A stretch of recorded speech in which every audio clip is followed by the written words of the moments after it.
Hello everyone, welcome to सानिध्य। एक ऐसी जगह जहां पे मैं आपको practicality in spirituality and spirituality in practicality देता हूं। तो हम इस सीरीज में बात कर रहे हैं ब्लैक मैजिक, साइकिक अटैक, इन सब से बचने की। पहली वीडियो में आप ओवरव्यू ले चुके हैं, दूसरी वीडियो में आपको समझा चुका हूं कि भाई ये अंधविश्वास है कि नहीं है। अब हम आए हैं एग्जैक्टली उस टॉपिक को छेड़ने के लिए जिसको नाम है ब्लैक मैजिक, कि ब्लैक मैजिक क्या होता है। देखिए, पहले ब्लैक मैजिक की बात करें तो पहले मैजिक की बात करते हैं। मैजिक जो है, जनरली जो ये टर्म है, ये उस कंटेक्स्ट के लिए यूज किया जाता है जहां पर इल्यूजन क्रिएट करता है। मतलब उसका जो आउटकम है, जो फाइनल आउटकम है, जनरली वो पहले से प्री डिसाइडेड होता है। मैं 10 साल की उम्र से मैजिक सीख रहा हूँ और परफॉर्म कर रहा हूँ। मैंने स्टेज पे परफॉर्म किया है 500 500 हजार हजार लोगों की गैदरिंग में। जी हाँ, आपको थोड़ा अजीब लगेगा, बट यस, मैं प्रोफेशनल मैजिशियन हूँ। और इनफैक्ट मैंने मेंटलिस्ट ट्रिक्स भी करी हैं, इन द सेंस एक एक महीने पहले वो इवेंट होने वाला था, प्रेडिक्ट कर दिया। वो जो दिखाते हैं ना, इंडिया गॉट टैलेंट या ब्रिटेन गॉट टैलेंट पे, मैंने वो सब करा हुआ है। अभी भी कर देता हूँ अगर ऑडियंस मिल जाती है, बिकॉज वो टैलेंट है, गॉड गिफ्ट है, तो कई बार मजा आ जाता है। चाहिए होता है ना एक आर्टिस्ट को कि ऑडियंस मिल गई तो कर देते हैं।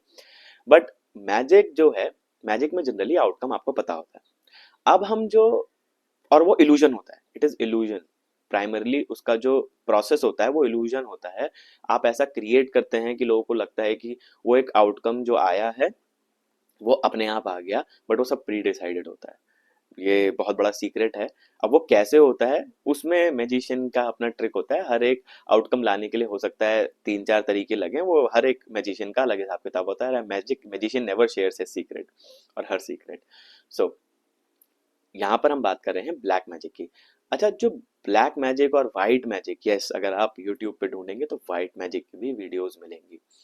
तो ब्लैक मैजिक और वाइट मैजिक में थोड़ा डिफरेंस होता है। डिफरेंस ये होता है, it is again of the outcome. अगर आपके प्रोसेसेस से आप कुछ ऐसे काम कर रहे हैं जिससे आप इन एंड अराउंड अपनी एनर्जीज को बदल रहे हैं फॉर आउटकम, अगर वो आउटकम नेगेटिव होता है तो हम उसे ब्लैक मैजिक कह देते हैं। अगर वो आउटकम पॉजिटिव होता है तो हम उसे व्हाइट मैजिक कह देते हैं। इतना ही डिफरेंस है, कोई बहुत ज्यादा डिफरेंस है नहीं एक्चुअली। मगर जो इंटरनेट है वो भरा पड़ा है और लोग पता नहीं क्या क्या बता रहे हैं। बट बहरहाल, मैंने आपको लास्ट वीडियो में समझाया था कि एनर्जीज की अपनी वो नहीं होता कि एनर्जी सही गलत होती है। नहीं, एनर्जी कभी सही गलत नहीं होती। एनर्जी सिर्फ एनर्जी होती है, उसकी टेंडेंसी और क्वालिटी होती है। अब उसकी टेंडेंसी और क्वालिटी का इस्तेमाल करके आप जो भी आउटकम लाना चाहें वो आपके ऊपर है। अब अगर आप कोई ऐसी एनर्जी का इस्तेमाल कर रहे हैं जिसकी टेंडेंसी ही नेगेटिव है एंड उसका जो क्वालिटी है वो भी नेगेटिव है, तो ऑब्वियसली आपका आउटकम भी नेगेटिव आएगा। तो वो नेगेटिव हो गया, आप उसको ब्लैक मैजिक कह देते हैं। अगर उसका पॉजिटिव आ जाता है तो आप उसे व्हाइट मैजिक कह देते हैं। तो सिंपल ही है। अच्छा, जब ब्लैक मैजिक की बात हो रही है तो इसमें भी 3 चीजें होती हैं। लोग जनरली ब्लैक मैजिक को तंत्र से जोड़ देते हैं कि वो तंत्र होगा। नहीं, पहली बात तो आपको पता होना चाहिए, तंत्र, यंत्र और मंत्र, ये तीनों प्रोसेस हैं। जहां पर भी ये चीज इस्तेमाल हो रही है, इसका मान के चलिए कि वो एक टेक्नोलॉजी का इस्तेमाल कर रहे हैं। टेक्नोलॉजी मतलब एक प्रोसेस का इस्तेमाल कर रहे हैं। तंत्र, मंत्र और यंत्र, इनमें तीनों में फर्क क्या है?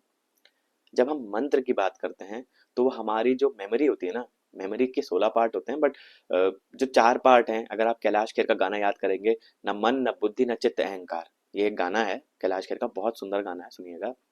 न मन हूं न बुद्धि न चित्त अहंकार, ये चारों मोटा मोटा हमारी मेमोरी का पार्ट है। मन, बुद्धि, चित्त, अहंकार, चारों अलग हैं। और स्पिरिचुअल नॉलेज में इन चारों को इस्तेमाल करने का, इन चारों का आउटकम अलग होता है। बट मन जो है, जिसको हम कहते हैं, जिसको बंदर से भी रिप्रेजेंट किया जाता है बहुत सारे टेक्स्ट में, उसको हम कहते हैं कि मन जो है, मन को काबू करना सबसे मुश्किल काम होता है। तो मन को काबू कर लिया अगर आपने, तो आप लॉ ऑफ अट्रैक्शन को एक्टिवेट कर सकते हैं।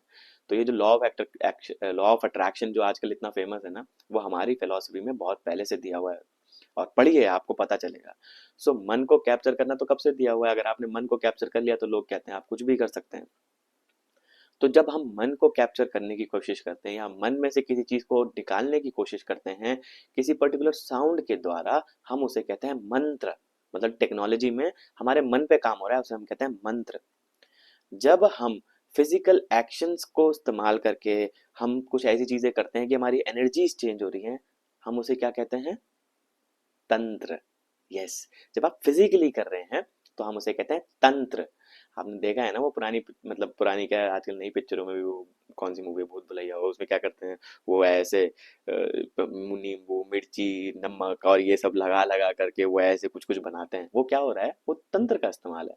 तो ऐसा नहीं है कि तंत्र गलत है, तंत्र का इस्तेमाल करके आप अच्छी चीज भी कर सकते हैं। एक बहुत अच्छी बुक है, मैं अभी नाम भूल रहा हूँ, उसमें एक फॉरेनर है, वो आए हैं इंडिया में और उन्होंने बहुत रिसर्च करी और उन्होंने तंत्र पे बहुत ज़्यादा लिखा है, बहुत फेमस बुक्स हैं।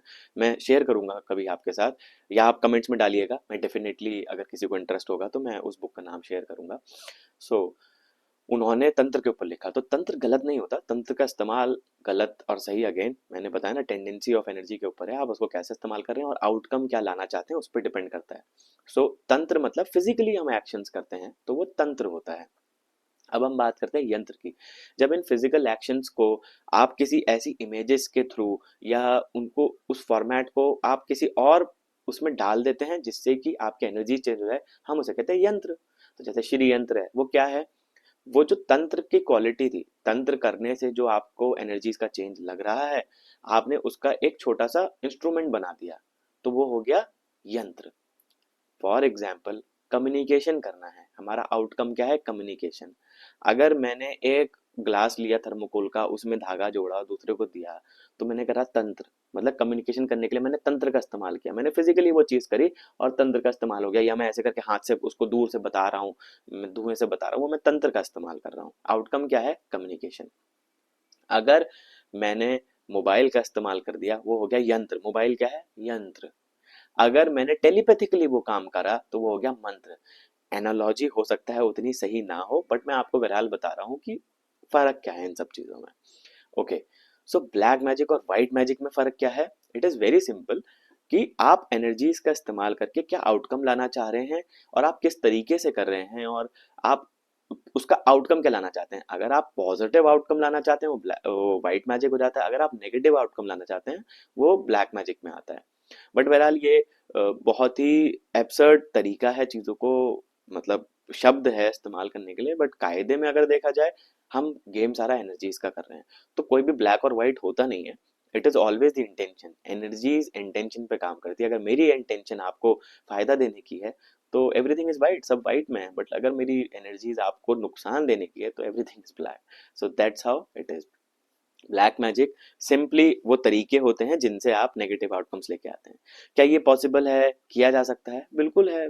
अगर मैं एनर्जीज का इस्तेमाल करके लोगों को depression, psychological energies, physical pain से दूर कर सकता हूँ, मैंने आंखें ठीक करी है, लोगों को सिखाया है, तो ऑब्वियसली नेगेटिव आउटकम लाना भी पॉसिबल है। बट इसका कार्मिक इफेक्ट होता है, ये चीज हमेशा याद रखिएगा। अगर आप अपनी एनर्जीज का इस्तेमाल करके कार्मिक इफेक्ट क्रिएट कर रहे हैं, आपको पक्का हार्म होगा। फॉर एग्जाम्पल, जब भी एनर्जी हीलिंग की बात होती है तो एक स्टोरी सुनाई जाती थी। आई स्टिल रिमेम्बर, प्राइमरली जब मैंने लेवल 1 लेवल 2 किसी एक मोडालिटी का किया था, तो उसमें आई डोंट रिमेम्बर कौन सी मोडालिटी थी, बट उस मोडालिटी में ये स्टोरी सुनाई गई थी कि एक आदमी ने हीलिंग सीखी। और बेसिकली हीलिंग में एक प्रोसेस होता है जहां पर आप हीलिंग करके किसी के भी बीपी को नीचे ला सकते हैं मिनटों में, बिल्कुल, यस इट इज पॉसिबल। आप मैं गारंटी देता हूँ, अगर आप मेरे साथ बैठे हैं, मैं आपका बीपी बिल्कुल डाउन कर सकता हूँ। तो अगर मैं बीपी डाउन कर सकता हूँ तो बीपी अप भी तो कर सकता हूँ। इजंट इट पॉसिबल, है कि नहीं है, पॉसिबल है। अच्छा, घबराने की बात नहीं, कई बार लोग जो मेरे से सीखने आते हैं सबसे पहले वो डर जाते हैं कि सर ये तो नेगेटिव भी पॉसिबल है, बिल्कुल है, किसने मना किया नहीं है, बट इसके कार्मिक इफेक्ट होते हैं।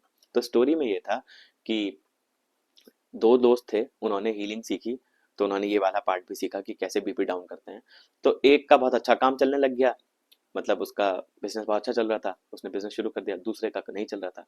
तो जो पहला वाला था उसको जलन हो गई, उसको ईर्ष्या हो गई, उसने बोला, जेलेसी हो गई, भाई इसका काम इतना अच्छा चल रहा है, मेरा तो बेकार चल रहा है। उसने कहा इसका मैं काम खत्म करता हूँ, इसको थोड़ा सा बीपी का इशू है, इसका बीपी बढ़ा करके इसको हॉस्पिटल पहुंचा देता हूँ। उसने हीलिंग करके उसका बीपी बढ़ाने की कोशिश करी, उसका बीपी बढ़ गया, वो बंदा हॉस्पिटलाइज हो गया। मगर जैसे ही ये उसने किया, उसका एक्सीडेंट हुआ, जिसने उसका बीपी बढ़ाया था पर्सन ए ने, उसका एक्सीडेंट हुआ, उसके दोनों हाथ चले गए, उसके बाद वो कभी हीलिंग ही नहीं कर पाया। तो मैं आपको ये बताना चाह रहा हूँ कि ब्लैक मैजिक और व्हाइट मैजिक जो है वो यही होता है, सिर्फ आउटकम आप क्या लाना चाह रहे हैं, और सारी चीजें पॉसिबल हैं। अगर व्हाइट पॉसिबल है तो भाई ब्लैक भी पॉसिबल है। ये सारी चीजें करी जाती हैं और सारी चीजें पॉसिबल है। आप वुडू सुनते होंगे, वो ऐसे सुई घोंपते हैं और ये सब करते हैं, ये सब पॉसिबल है यार, ये हो रहा है, लाइफ में लोग कर रहे हैं। बट ये याद रखिएगा, अगर गलती से भी किसी पावर का इस्तेमाल करके आपको नुकसान हो रहा है, मतलब आपको आज फायदा लग रहा है, लेटर ऑन उसका पक्का नुकसान होगा। मुझे अभी भी याद है, किसी कारणवश मेरे को किसी उनके पास भेजा गया था, जो मेरे ब्रदर की डेथ हो गई थी, तो मैंने उनका अंत्येष्टि वगैरह करी थी। तो उसके बाद लोगों ने मेरे को बोला कि आप उसके पास जाइए। कोई एक पीर बाबा थे मेरे शहर में, काफी बुढ़े से थे। तो उनको लोग बोलते थे कि वो भूत प्रेत से बात कर लेते हैं। लेट मी टेल यू, मैं उस समय पे कितने साल का था, हार्डली 16-17 साल का था। मैं भी ये सोचता था कि ये सब नॉनसेंस है। इनफैक्ट अभी 7-8 साल पहले तक मैं ये बात सोचता था कि सब नॉनसेंस है। तो उस समय पे जब मेरे को उनके पास भेजा गया, बट एक चीज में, मतलब it was amazing, he came to my home, मतलब वो मेरे घर पे आए। और मैं वहीं लेटा हुआ था जहाँ पर अंत्येष्टि करी थी, क्योंकि इंसान जो अंत्येष्टि करता है उसको वहीं बैठना पड़ता है जहाँ पे अर्थी रखी जाती है। तो मैं वहीं बैठा था।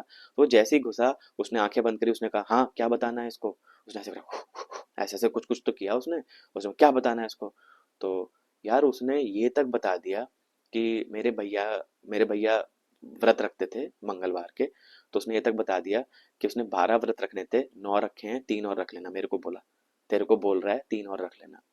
उसने ये तक बता दिया पैसे कहाँ छुपे हुए हैं। उसने उस इंसान के नाम बता दिए जिसको मेरे भैया ने पैसे दिए थे, उनसे वापस लेने हैं। And I am telling you, exactly उन्हीं लोगों ने पैसे वापस दिए जब हमने उनसे बात करी। तो वो जो कर रहा था ना, वो गलत नहीं कर रहा था। मुझे आज के दिन पे पता है कि प्रोबेबली ही न्यू सम टेक्निक्स। उसको कुछ ऐसी टेक्निक आती थी जिनसे वो पास्ट अवे सोल से भी बात कर सकता था। तो इट वॉज सिंपल। बट मैंने उस इंसान के बारे में ये भी सुना था कि वो लोगों के ऊपर उल्टा काम भी करवा देता था, वो वशीकरण वगैरह जो लोग कहते हैं ना, करा देता था।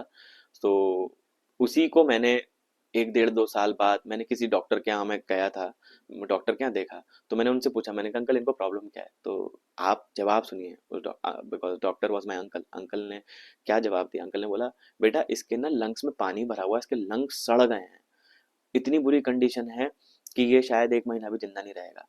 तो मैंने कहा अंकल कारण क्या है। कहते यार पता नहीं कारण क्या है, ये तो पानी में आज तक गया ही नहीं, इसको तैरना भी नहीं आता, मगर इसके लंग्स सड़े हुए हैं, उनमें पानी भरा हुआ है।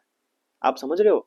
मैं आज के दिन पे वो बात कनेक्ट कर सकता हूँ कि कैसे उस इंसान को इतनी प्रॉब्लम हुई होगी, कैसे वो वहां तक पहुंचा। तो ये सब पॉसिबल है, ये सब हो रहा है। बट मैं आपको ये बताना चाह रहा हूँ कि उसका कर्म उसने गलत करे होंगे, तो वो आउटकम आ रहा है। और आप ये सोच रहे हैं ना कि शायद अगला जन्म लेना पड़ेगा, कोई जरूरी नहीं है। आपका अंत यहीं पे बुरा होगा। जो लोग गलत काम करते हैं, मतलब इन सारी चीजों का इस्तेमाल करके नेगेटिव आउटकम लाने की कोशिश करते हैं, आप ये मान के चलिए आप गलत कर्म कर रहे हैं, आपको गलत रिजल्ट्स मिलेगा। तो बहरहाल होता है। अगर आप मुझसे मोटा मोटा पूछें तो black magic, white magic, magic possible है, सब हो रहा है, सब लोग कर रहे हैं।